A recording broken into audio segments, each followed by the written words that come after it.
और एक और खबर का रुख कर लेते हैं। प्रधानमंत्री नरेंद्र मोदी ने आज गुजरात में कई प्रोजेक्ट का उद्घाटन किया। इसी कड़ी में मारुति के हंसलपुर प्लांटों को भी हरी झंडी दिखाई गई। गुजरात के इस प्लांट से मारुति 3 लाख कार ट्रेन के जरिए देश के अलग अलग हिस्सों में भेजेगी। इसको लेकर हमारे सहयोगी सुमित चतुर्वेदी ने कंपनी के ईडी राहुल भारती से खास बातचीत की। आइए आपको सुना देते हैं। मारुति सुजुकी पहली ऐसी कंपनी, ऑटो कंपनी बना है भारत में जहां पे ये जो गाड़ियां हैं अंदर प्लांट के अंदर से ही ट्रेन में लादी जाएंगी, डाली जाएंगी और कंट्री में भेजी जाएंगी, बाकी जगह भेजी जाएंगी। सो इसको इन प्लांट रेलवे साइडिंग कहते हैं। पहला प्रोजेक्ट है, पर क्या खासियत इसकी और है और क्या इसका एक्सपेंशन होगा, इसके बारे में बातचीत के लिए हमारे साथ है mister Rahul Bharti, executive director of Maruti Suzuki. Rahul ji, शुक्रिया बातचीत के लिए। पहले ही हमें बताइए कि कैसे इससे फायदा होगा आपको, बचत होगी फ्यूल की और कार्बन इमिशन भी लोअर होंगे।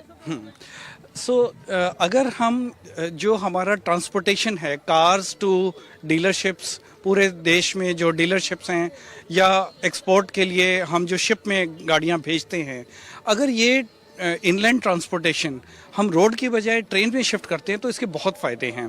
सबसे पहले एक ट्रेन में इतनी गाड़ियां आती हैं जितनी 40 ट्रक में आती हैं और एक ट्रक ट्रिप करीब 1600 किलोमीटर एवरेज रन करता है। तो आप ये मानिए कि 64,000 किलोमीटर का ट्रक ट्रिप सेव करता है एक ट्रेन चलाने से।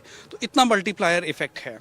तो अगर हम ये करें तो साल में, जैसे हमारी ये 3 लाख की कैपेसिटी का साइडिंग बना है, इससे हम साल में 50,000 ट्रक ट्रिप कम कर पाएंगे।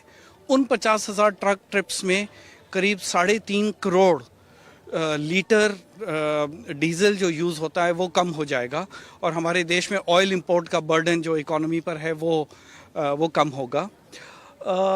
और क्योंकि ईंधन का कंबशन कम होगा तो फिर CO2 एमिशन भी कम होगा। साल में करीब 1650 मीट्रिक टन CO2 एमिशन कम होगा।